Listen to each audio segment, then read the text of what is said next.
Should really just do a screencast, but whatever. All right. It's called a vest, by the way.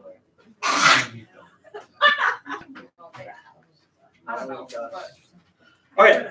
So you are one of the sources you're going to have to use in your final paper is a formal academic journal. Formal academic journals are something that you'll interact with much more in a college setting than you have been in the high school setting. Right now, whenever you've had to write research papers, for the most part, you've had either sources given to you, like CIS American History. Here are your primary texts that you have, or you've been allowed to kind of go hog wild on the internet. Or maybe a teacher has given you some parameters on, or in terms of what is a good website and what is not a good website. There's going to be a time, though, where you are just going to have to be able to use academic journals, or academic journals will be a large part of your sources. Academic journals, just like they sound like, are academic. So that means that in many cases they are incredibly long. In many cases they are incredibly dense.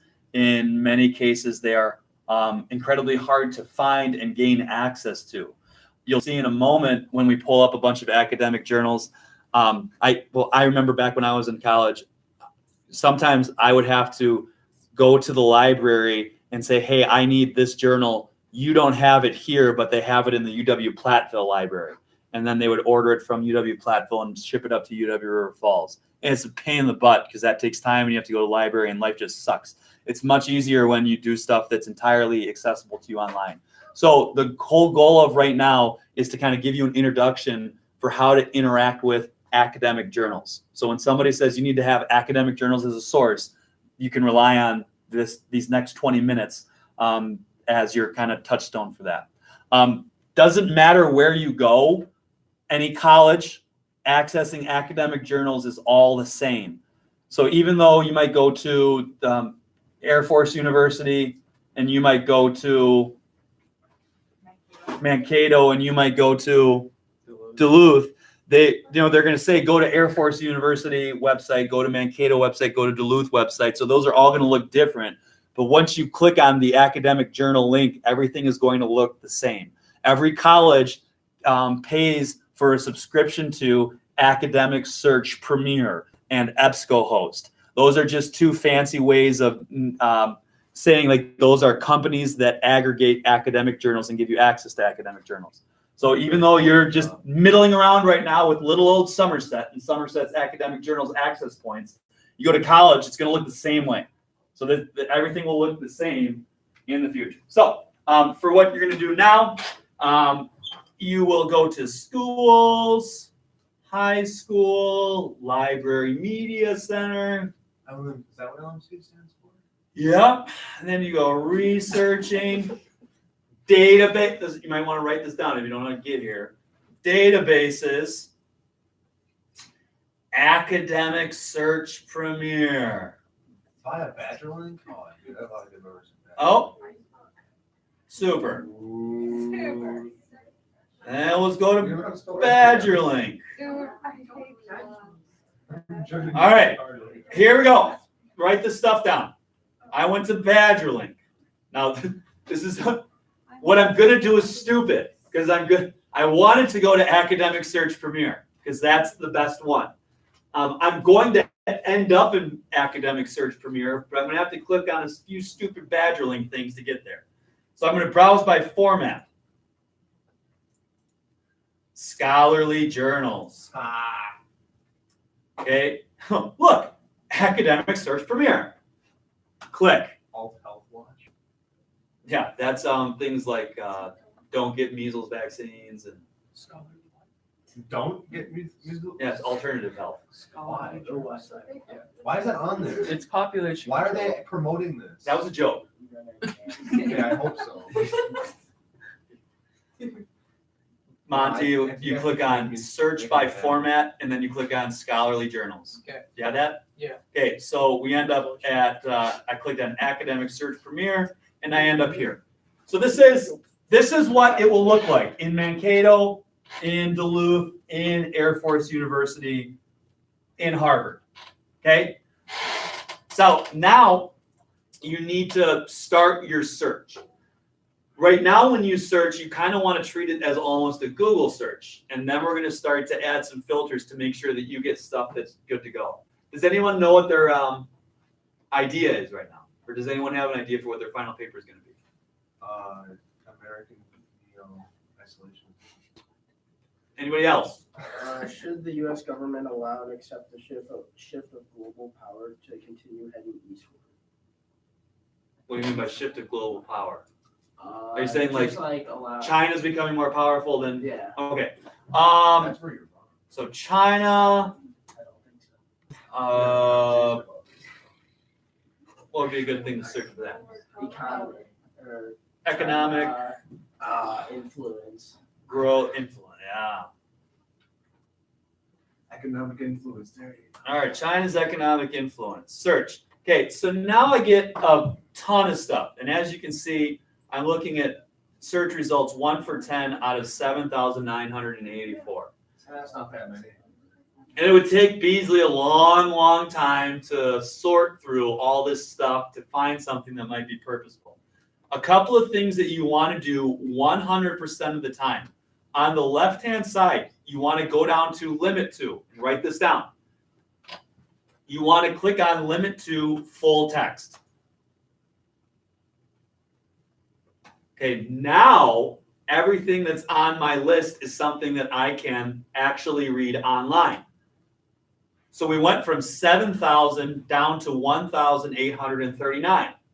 So that means there were 6,000 things on here that may have had a really cool title, but I could not read. You would be wasting your time clicking on one of those 6,000 things. So just by simply clicking on full text, now you're only interacting with stuff that you can actually use. Does that make sense? Okay, now, Beasley, you're talking about China today, right? Well, where they're headed. Yeah, where they're headed. So you aren't really probably interested in China in 1961, right? That's not relevant. So we can slide this over to limit it to discussions of China from 1990 to 2019. Oh, wow. We're still at 1,821. Go to like 2010. 2000, oh, even more recent. Okay.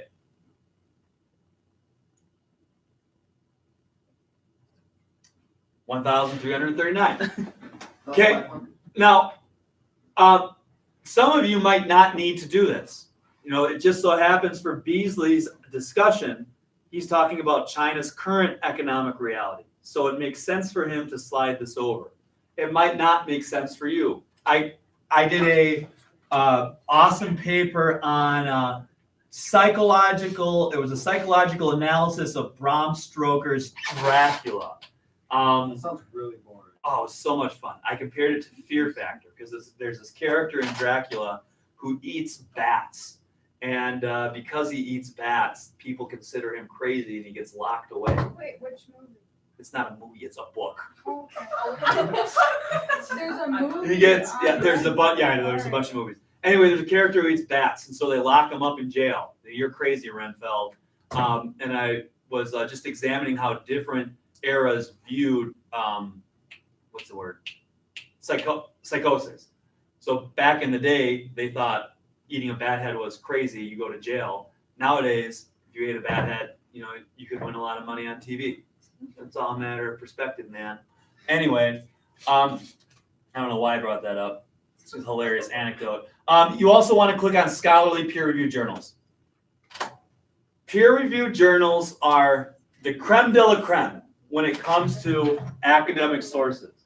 Peer-reviewed journals mean that if I'm going to publish a peer-reviewed journal, I have to take my paper and give it to 1,000 other of me's in the world. And those 1,000 other me's look at my work and say, yep, that's logic and sound and good to go. And so it gets published. Or they say, no, that sucks, and you don't publish it. Just to give you an example of how academically rigorous that is more rigorous than publishing a book. A book is less credible than a peer-reviewed journal. An article in a magazine is less credible than a peer-reviewed journal because books, magazines, editorials, all that sort of stuff is written by me, and then I publish it and I'm good to go. Peer review means that everybody in my field, if I'm a scientist, 1,000 scientists are going to look at it. If I'm a behavioral researcher, that means a bunch of behavioral researchers are going to look at it. If I'm an economist, that means 1,000 other economists are going to look at it. So you're clicking on peer-reviewed journals. So now we have good stuff. I can read stuff full text, and I know I got the bee's knees when it comes to peer-reviewed journal stuff. Now I need to start clicking around and figuring out if something is worth me reading or not. Only 1,000 to go through. Well, you're not going to go through 1,000. Okay. First thing you're going to do is look at titles. Full text. If titles make sense, you click on it. If a title doesn't make sense or doesn't look like it's interesting, you don't click on it. So here, paving a concrete path to globalization with China's Belt and Road Initiative through the Middle East. That's a good one. Holy moly. That sounds like exactly what I'm looking for. Okay, China's expanding power in the Middle East. So based on the title, I like it. I click on it. Okay, now, I could click on the full text. It was published in Arab Studies Quarterly, one of my favorite magazines. Really. What the heck? Oh, PDF full text. So if I was a dum-dum, I could click on PDF full text, and I could just start reading this. And I would gouge my eyes out. So I'd get maybe halfway through, and I'd be like, sweet baby Jesus. None of this makes sense. Why am I reading this? It's hard to understand. The blah, blah. Okay, so I don't want to read this junk if I don't have to, right? I don't want to have to try to decode this complex text if I don't have to. So how do I figure out if I have to read it or not? Read the abstract. So once you read the abstract, this is where you decide whether or not it's worth to read the article or not. If the abstract makes a bunch of sense, yes, go on to the article. If the abstract doesn't make sense or doesn't sound like it's something that you're interested in, throw it away and don't go to the article. So again, I'm Beasley. I read this. This article discusses China's economic development and political influence in the Middle East and the construction of China's Belt and Road Initiative. It also discusses Xi Jinping's vision for relationship with Middle East states as its natural partners, the China-Arab States Cooperation Forum, the law of value, and the antagonistic contradictions China will encounter in its path to accumulation with U.S. hegemony in the region. Beasley, does this sound like it makes sense? Yeah, 100%, because it's China conflicting with the U.S. in another place in the world, right? What's hegemony? And hegemony means like the U.S. is getting everyone to behave the way the U.S. wants to behave. Okay, so that. Like they are the primary influencer of policy in the area. So China is coming in and saying, hey, don't do that. Why don't we get some Chinese hegemony going on over here? So it would make sense for you, Beasley, to read this article, would it not? Yeah. Okay, so what Beasley's going to want to do is find a way to kind of keep track of all this stuff. If I was Beasley, I would also simultaneously have a Google Doc up and running so that I can easily access all of this business in the future. Because right now, Beasley just wants to acquire sources. Later, Beasley can read them and figure out what's good and what's not. So if this was me, I would just there's a way to do this in EBSCOhost, but I just don't like it. I'm just going to copy, paste. Paste. Do you like sneeze on your board or what is like the speckles? I don't know. There we go. So that way, if I click on this guy, I go back to where I want to go. Criticizing him. There's a difference. Maybe if I was super duper organized, I would also get the title in there. And this just lets me know that I want to click on this and I want to read this later. And I can continue to use my web roll through all these bad boys. Does that make sense, one and all? Okay, another thing that you're going to want to be aware of, and write this down, is creating citations. Creating citations sucks. But in this case, it's really, really easy when you use an academic journal. On the right-hand side, you just go down to Cite. And you click it. Really? And holy moly. you're in an English class, so you will go down to MLA, and it gives you an entry for your Works Cited page. And you can just copy and paste that. Yeah. What'd you say, We Pope? only need one of these academic journals. Right. For this essay, you need one academic We journal. need 3 articles in total. I don't have the thing in front of me. It's whatever the instructions say.